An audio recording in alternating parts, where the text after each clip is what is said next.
बेलापुर गांव में आत्माराम और उसकी पत्नी गायत्री रहते थे। गायत्री चाय की बड़ी ही शौकीन थी।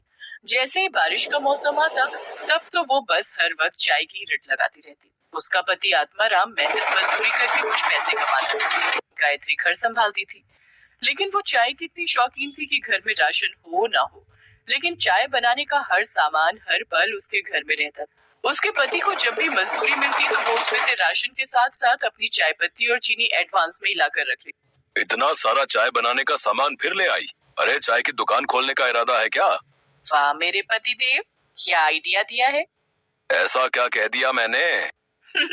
वो तो तुम्हें सुबह ही पता चलेगा। गायत्री के पास एक पुराना टेबल था। अगले दिन सुबह उसने उस टेबल पर चाय की दुकान लगाने का फैसला किया। वो अपने उस टेबल को घर के बाहर ले आई और उस पर चाय बनाने का सामान रख दिया। मानसून का समय था, जिससे मौसम काफी सुहाना हो रखा था। चाय ले लो, सिर्फ 5 रुपए में चाय। आओ आओ, इस सुहाने मौसम में चाय का मजा लो। कुछ ही देर में उसके पास चाय पीने के लिए लोग आने लगे। ठंडी ठंडी हवा, मानसून का महीना, सुहाना मौसम और ऊपर से अदरक, इलायची, मसालों वाली चाय। बहन जी, एक कप मुझे भी देना। ऐसे ही देखते सुबह से दोपहर हो गई। आत्माराम गुस्से में बड़बड़ाता हुआ बाहर आया। सारा दिन बस लोगों को चाय ही पिलाती रहोगी या घर में खाना भी बनाओगी? हाँ तो कौन सी आफत आ रही है? देख नहीं रहा बीवी बिजनेस कर रही है, खुद ही जाकर बना लो खाना। लेकिन मेरी माँ, बनाऊं किसमें? चूल्हा तो तुम हथिया कर बैठी हो। अरे हाँ, मैं तो भूल ही गई थी। अच्छा, आज मेरा काम का पहला दिन है, परेशान मत करो। खाना अब सीधा रात को ही खाना, तब तक इस चाय से ही काम चलाओ। लो, एक कप चाय पियो। नहीं पीनी है तुम्हारी चाय। हे भगवान, मैं क्या करूं इस औरत का। काश कि कोई चाय देने वाला पेड़ होता जो सारा दिन बस चाय ही देता रहता। शाम को जब ग्राहक आने बंद हो गए तो गायत्री ने चूल्हा अंदर ले जाकर रख दिया और उसमें खाना बनाने लगी। साथ ही उसने चाय के पतीले में बची हुई थोड़ी सी चाय को अपने घर के आंगन में लगे पेड़ की जड़ों में डाल दिया। सुबह जब गायत्री आंगन में झाड़ू लगा रही थी तो उसकी नजर उस पेड़ पर गई।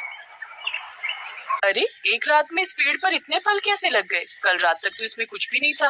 तभी वहाँ आत्माराम भी आ गया। हाँ, इसमें तो बहुत सारे फल लगे हैं, चलो एक तोड़ कर देखते हैं। आत्माराम ने फल तोड़ा तो उस फल में से चाय निकली। इस फल में चाय? भला ये कैसे हो सकता है? हाँ चाय, क्योंकि मैं एक जादुई पेड़ हूँ। कल तुमने मेरी जड़ में चाय डाली थी, इसलिए अब तुम्हें हर रोज चाय मिलेगी। तुम जितनी चाहो उतनी चाय के फल मुझसे तोड़ सकते हो। वाह, ये तो बहुत ही अच्छा हुआ। अब हम बिना लागत लगाए ही लोगों को मुफ्त की चाय बेचेंगे और खूब मुनाफा कमाएंगे। अच्छा सुनिए जी, ग्राहक आते ही होंगे।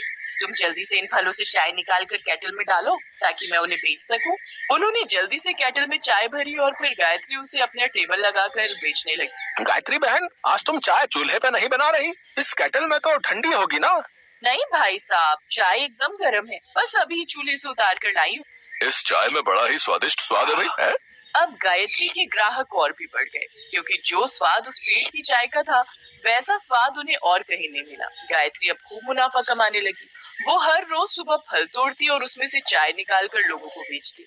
एक रोज ऐसे ही रात को बहुत तेज आंधी तूफान चलने लगे और जोरों की बारिश हुई, जिसमें कि उस पेड़ पर लगे सभी फल टूटकर नीचे गिर गए। ये देख गायत्री बहुत परेशान हो गई और रोते हुए भगवान से प्रार्थना करने लगी। हे भगवान, ये क्या, सारे फल तो नीचे गिर गए।